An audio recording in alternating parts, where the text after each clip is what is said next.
Hello guys, welcome to my channel RS vision academy. मैं Rahul sir. आज अपन topic जो पढ़ने वाले हैं उसका नाम है एज प्रॉब्लम। आयु से संबंधित क्वेश्चंस जो है एनटीपीसी के अंदर बहुत ही ज्यादा भी पूछे जा रहे हैं। हर पेपर के अंदर एक दो क्वेश्चन हमें मिल ही रहे हैं, तो इसीलिए आज हमने वही टॉपिक उठाया है जो कि एनटीपीसी के अंदर अभी एग्जाम में पूछा जा रहा है। साथ ही साथ एमपी जो पुलिस की आई है उसके अंदर भी इसके पूछे जाते हैं क्वेश्चन। इसके अलावा अभी एमपीपीएससी की भी आई है, उसके अंदर भी इसके क्वेश्चन पूछे जाते हैं। तो दोस्तों, इस टॉपिक को हमें बहुत अच्छे से समझना है। मैं आपको एक छोटा सा बेसिक कंसेप्ट बताऊंगा, उस कंसेप्ट से आप जो है इस पूरे के पूरे पेपर में जो क्वेश्चंस आते हैं उसको बहुत ही आसानी से सॉल्व कर लेंगे। तो दोस्तों, अपन पढ़ते हैं एज प्रॉब्लम से संबंधित कुछ क्वेश्चंस। तो ए और बी की आयु का योग 22 वर्ष है। यदि ए बी से 4 वर्ष बड़ा हो तो ए की वर्तमान आयु ज्ञात कीजिए।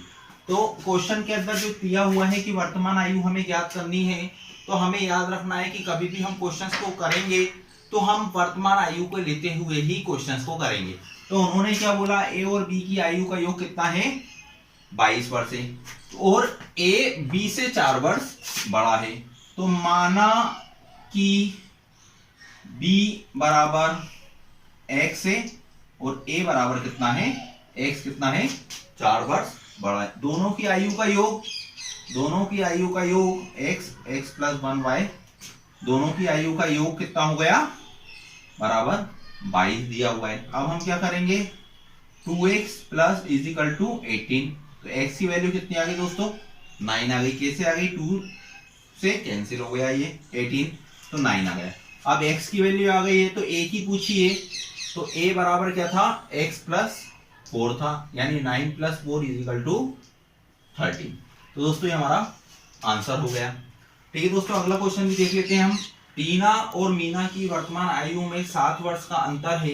यदि टीना की आयु की 3/4 हो तो टीना की आयु हमें ज्ञात करनी है। करने का तरीका क्या है, करने का सेम तरीका है कि क्या बोला, दोनों आयु का अंतर कितना है, 5 वर्ष है। ठीक है, टीना की आयु की 3/4 है। तो मीना की आयु टीना की आयु की कितनी है, 3/4 है। तो 3/4 किसमें कर दें, 3/4 टीना की आयु के 3/4 है इसकी मीना की आयु। तो मीना बटे टीना बराबर 3:4। ये इनका क्या निकल गया, अनुपात निकल गया। अब दोनों का अंतर कितना दिया हुआ है उन्होंने, ये मीना का निकल गया, ये टीना का निकल गया। दोनों का अंतर 4x माइनस 3x बराबर 5। तो x बराबर 5, x की वैल्यू कितनी आ गई, 5। तो अब इसको देख लेंगे, मीना की हो जाएगी 15 और टीना की हो जाएगी आपकी 20। अब अपन देखेंगे क्वेश्चन में दोनों का अंतर भी कितना है, आपका 15 और 20 कितना हो रहा है, अंतर में 5। ठीक है दोस्तों, ये क्वेश्चन आपको समझ में आया होगा, बहुत आसान क्वेश्चन था। अब ये आपको ये वाली स्टेप समझ में आई कि नहीं आई, बहुत अच्छे से समझ में आई होगी। हमने जब अनुपात निकाल लेते तो मीना टीना के सामने का टीना, बड़े में से छोटे को घटा दो, बराबर 5 लिख दो, क्योंकि दोनों का अंतर बोला था, दोनों का अंतर बड़ा छोटा ये नहीं बोला था, इसलिए x की वैल्यू आ गई 5 आ गई।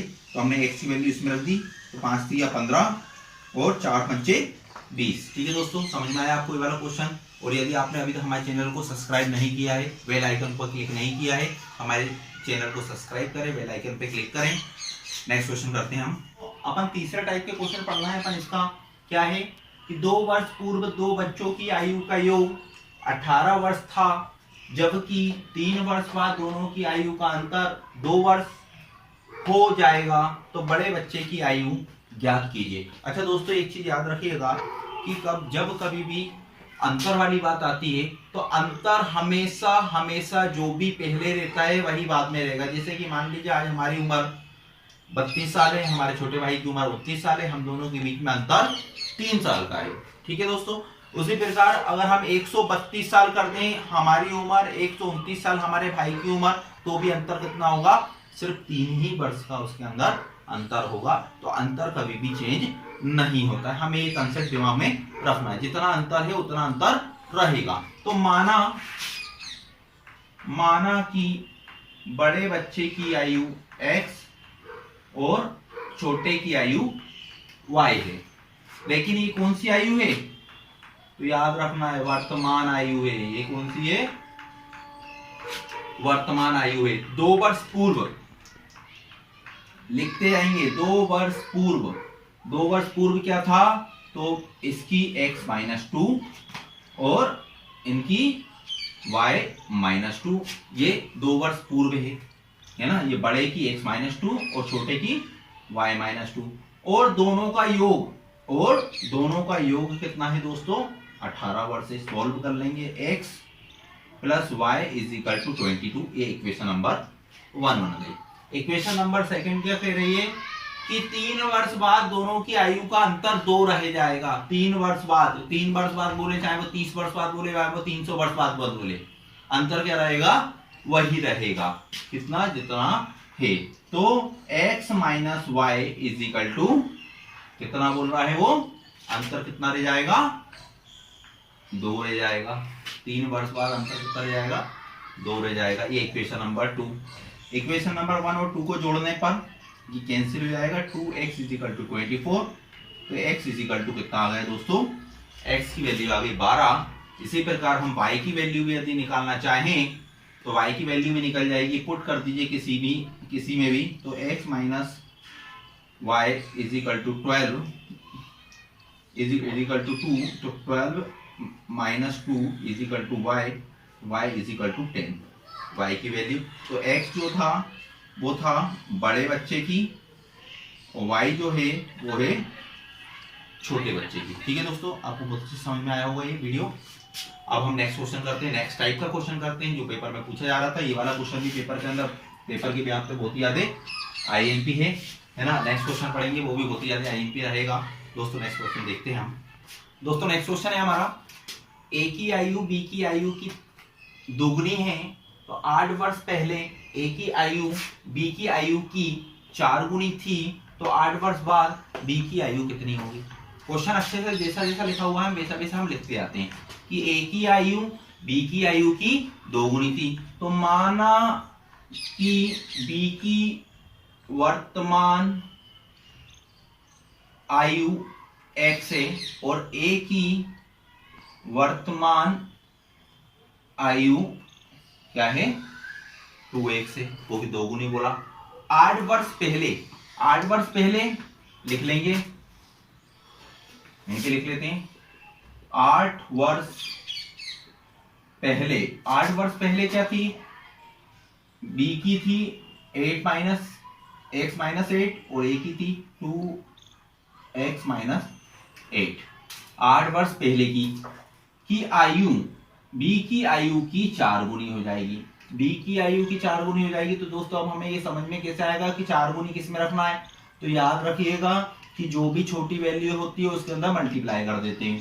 तो 2x माइनस 8 बराबर 4x माइनस 8। ये छोटा था, अब पहले से ये ऑलरेडी बड़ा है, इसके अंदर यदि मल्टीप्लाई करते तो ये और बड़ा बन जाता, लेकिन हमें क्या करना था? इक्वल टू में बराबर में लाना था, इसलिए हमने इसमें कर दिया मल्टीप्लाई। 2x 8 4x माइनस 32 को इधर ले गए तो प्लस माइनस का था, प्लस का हो गया, यहाँ पे बचा 24, यहाँ पे हो गया 2x, x की वैल्यू हो गई कितनी? 12। ये x की क्या हो गई? वर्तमान वैल्यू। अब उसने क्या बोला?